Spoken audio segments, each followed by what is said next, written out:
Ibu-ibu, ini sebenarnya bapak-bapak banyak selingkuh gara-gara ibu-ibu juga.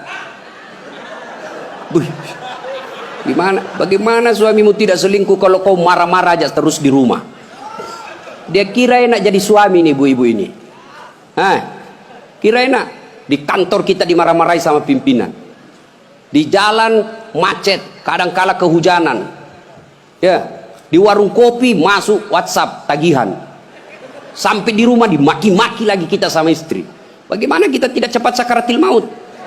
Ini perempuan sekarang seperti cuaca, susah ditebak perasaannya.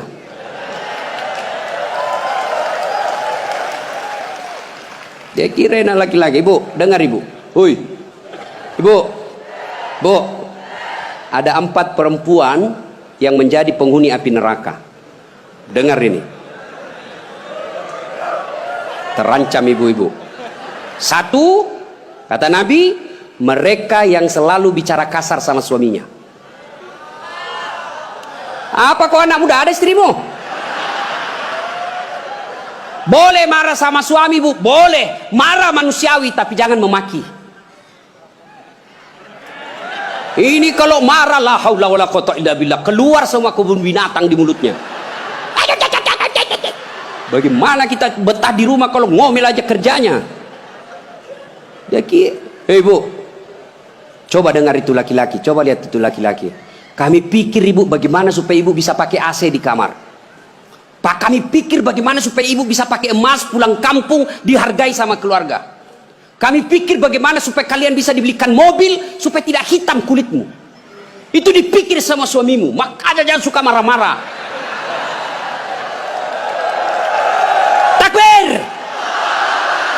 Ada di sini takut sama istrinya? Ada? Berhenti kau jadi laki-laki. Ngamu Ustaz, kalau dia ngamu enggak apa-apa.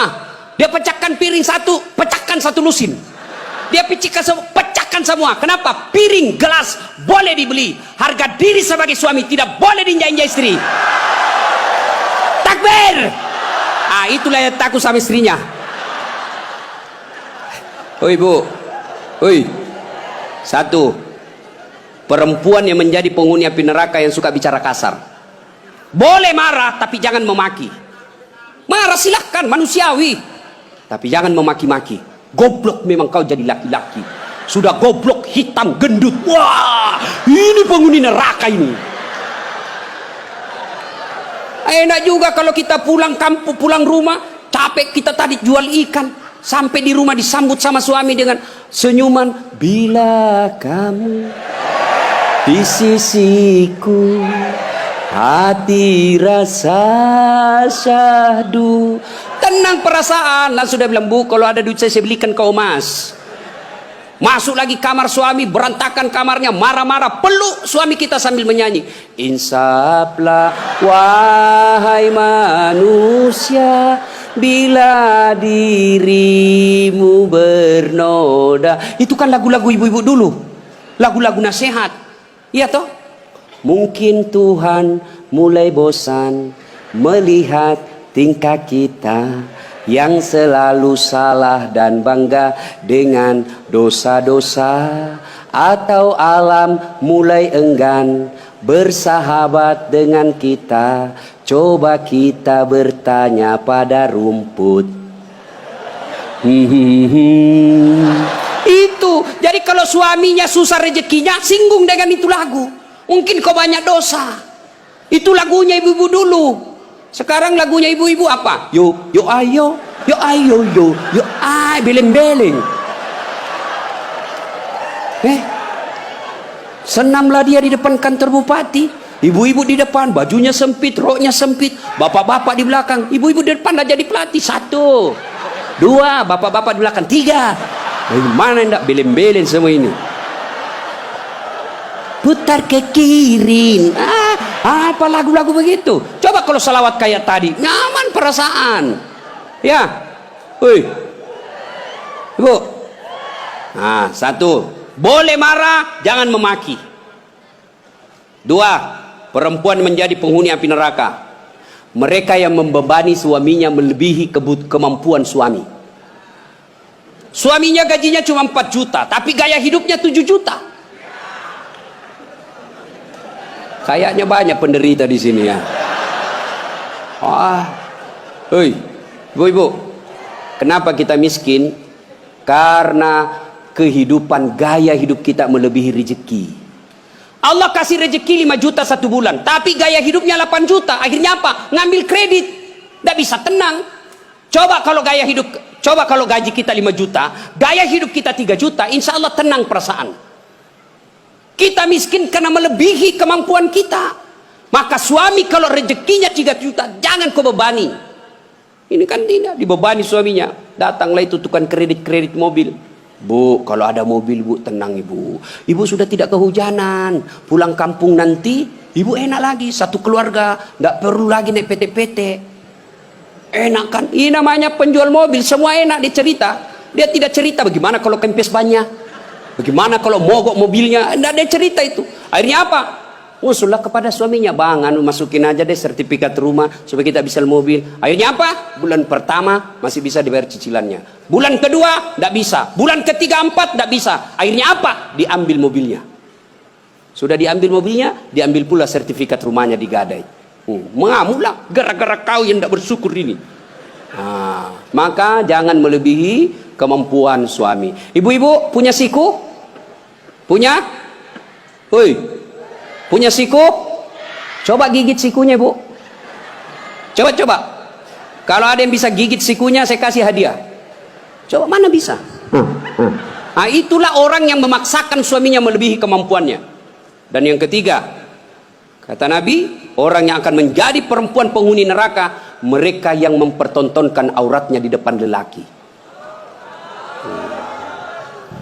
Bu, terutama ini ahwat cewek-cewek nih.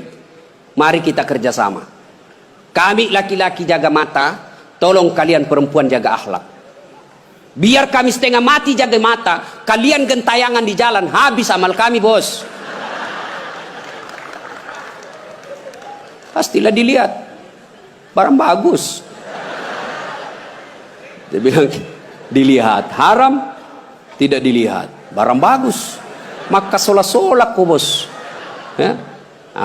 Yang keempat, orang yang akan menjadi perempuan penghuni api neraka, mereka yang tidak mendirikan sholat. Inilah perempuan memang paling banyak tidak mendirikan sholat. Kapan? Selesai haid. Haid 5 hari tambah bonus 2. Dia bilang suaminya, kenapa belum sholat sayang? Biasanya cuma 5 hari. Orang belum bersih, masih ada sedikit-sedikit. Dia bilang suaminya, bohong. Apa bohong? Saya kasih lihat kau. Apa mau dikasih lihat? Ketawa baru kau yang begitu. Kapan lagi perempuan banyak nak sholat? Kalau ada pengantin, mukanya dikira tembok, coklat, biru, krim, abu-abu, jilbabnya 3 lapis, kuning, coklat, jilbab sakaratil maut. Ibu bapak saudara-saudara sekalian ya. Jadi orang yang menyesal di akhirat kelak, mereka yang memutuskan persaudaraan. Maka sebentar ini kalau ada tetangga kita pernah kita sakiti, minta maaf lalu kembalikan barangnya orang. Pegawai-pegawai negeri yang pernah ngambil mesin komputer di kantor, kasih kembali bos. Ya. Dan itu kalau tidak dikembalikan, ketika kita di padang mahsyar, dipanggil kita satu-satu. Bayangkan, dari Adam sampai kiamat, kumpul berapa triliun manusia, dipanggillah kita satu-satu. Siapa dulu yang dipanggil? Nenek kita yang duluan mati? Tidak. Kakek kita yang duluan wafat? Tidak. Leluhur kita yang duluan wafat? Tidak. Lalu siapa dulu yang dipanggil? Nama-nama Islam dulu. Abdurrahman, Abdul Jabbar, Siti Fatimah, Aisyah, Mutmainnah, Das'at Latif. Itu dulu dipanggil. Cuncung di belakang kok bos. Dipanggil juga tapi mondri kok bos. Maka jangan berkata apa arti sebuah nama. Nama itu penting. Begitu pentingnya sebuah nama sehingga Nabi jelaskan ada 3 kewajiban orang tua kepada anaknya. 1 diantaranya memberi nama yang baik. Kenapa? Karena di akhirat digunakan ini nama.